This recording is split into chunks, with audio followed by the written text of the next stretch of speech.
Well, it's rising from the deep. I finally got that bolt out at the back, left-hand side. Cut my wrist up doing it. That is the most awkward bolt to get to. A word of warning so that you don't drop it, I would suggest that once you've got it loose and you can turn it with your fingers, don't try and pull it out. Get yourself a nice little flexible magnet like this one. With your hand down there, feed the magnet in until it touches the bolt, and then obviously pull it up slowly. The other thing that I wasn't aware of, and I obviously am now, is on the back of this manifold is another fucking hose. It's attached to the brake booster. So it's going to be impossible to disconnect and reconnect it on the back of the manifold. So I'm going to disconnect it over there on this booster, on the brake booster. And also do look down here, you see there? Look, a piece of crap. Don't know what it is, but I'm going to make sure that no crap has fallen into any of those holes. What I do have is I have a scope that I will connect to my phone and check every bore. I have to now because, okay, I can see that one there, but I don't know what else may have fallen into these bores that was down by the intake manifold. So be very careful. Be very, very careful. Okay, let's get this hose disconnected, and then I'll show you the starter, its location, etc. There, as I mentioned, this is the one hose line that goes to the brake booster. You can see the clip in there. Imagine trying to do that back there. Almost bloody impossible.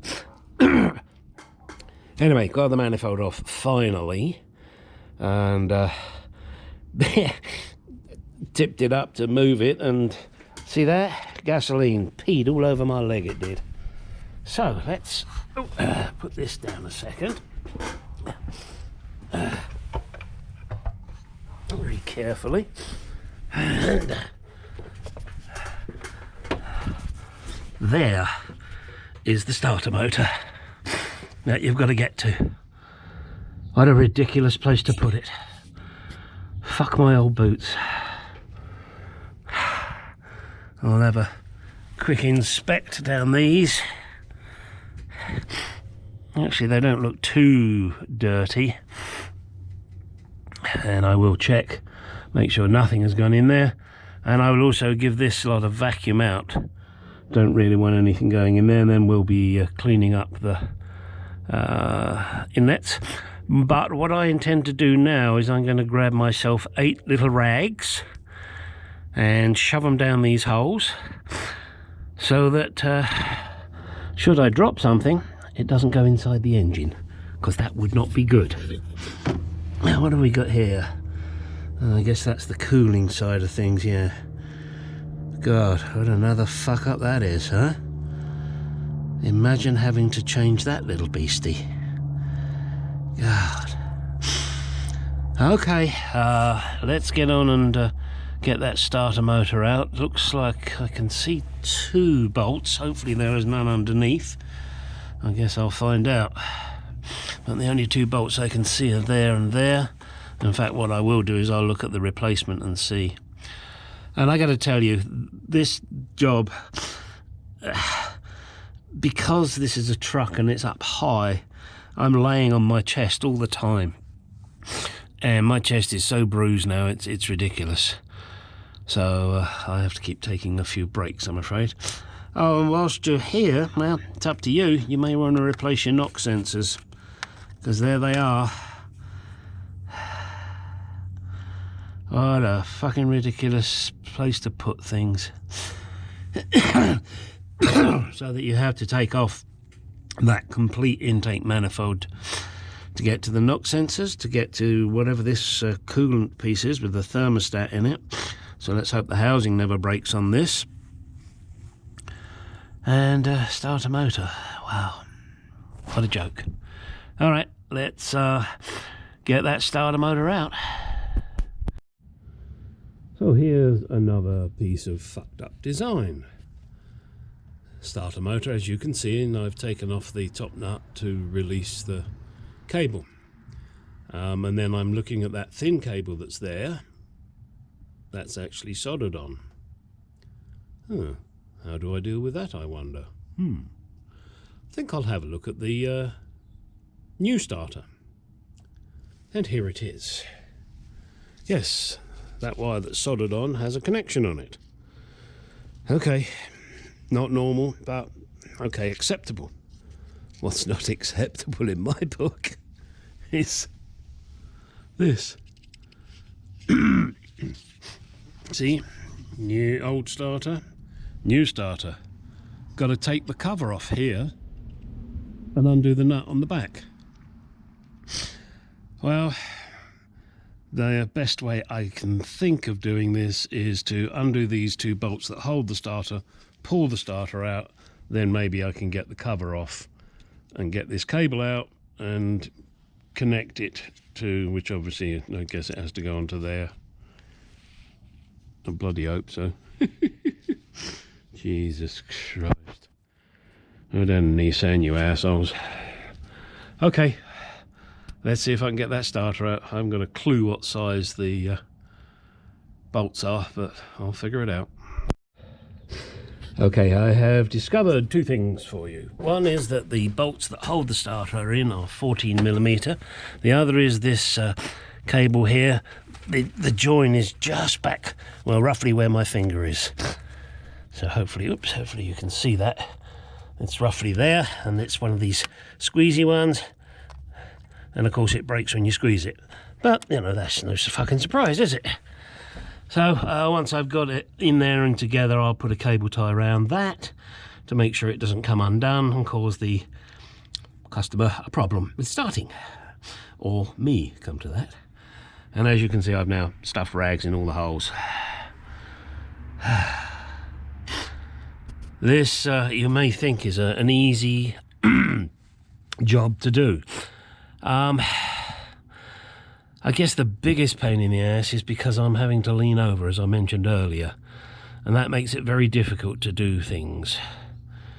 Maybe if I had one of those special high stools, it might be a lot easier.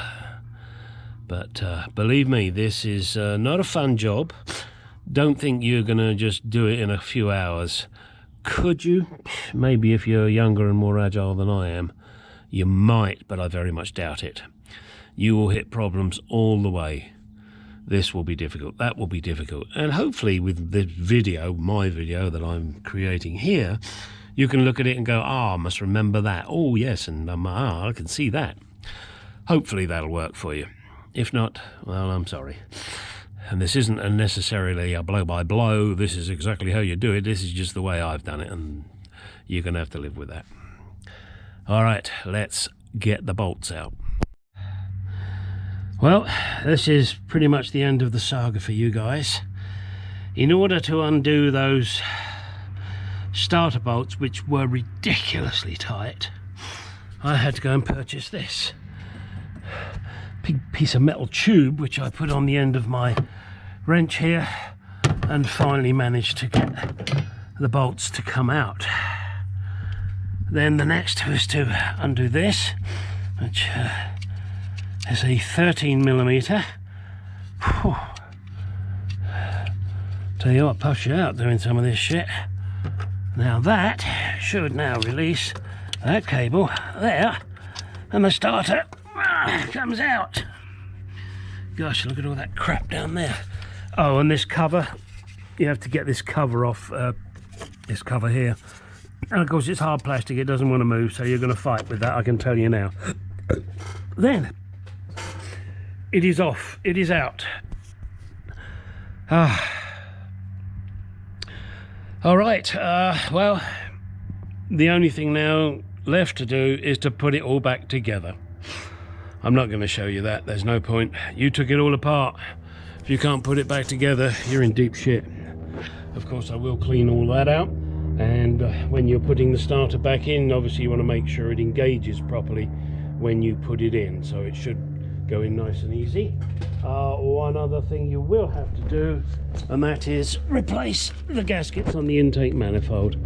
And this is them here. Oh, nice to see they put a little grill in there. Not sure where that goes. I'll find that out and put that in. And then obviously the big ring that goes around the throttle body. Okay, boys, girls. Oh, sorry, big ring around throttle body, other ones and grill. Felpro, I think they're pretty good. MS96945. I am now going to pour myself one of those big fat glasses of wine, and I will then come and suck it out, put everything back together. I hope this is helpful to you guys. If it isn't, oh well, too bad, nothing I can do about it. And have fun. This is one hell of a job. I will never ever do one again. I will never buy myself a Nissan Titan. Oh, nice trucks, but not with this kind of shit. Oh, sorry. Yeah, I've just had it with trucks. I really have. They're too fucking awkward to work on. I'm going to stick to cars. I'd really like to stick to classic cars. Particularly that one. Yeah, my baby. They're not bad either. Okay, you know what's coming. Like, comment, subscribe, ding your dong. Get out in that garage and do some shit. Good night all. Good day. Good day. Bye.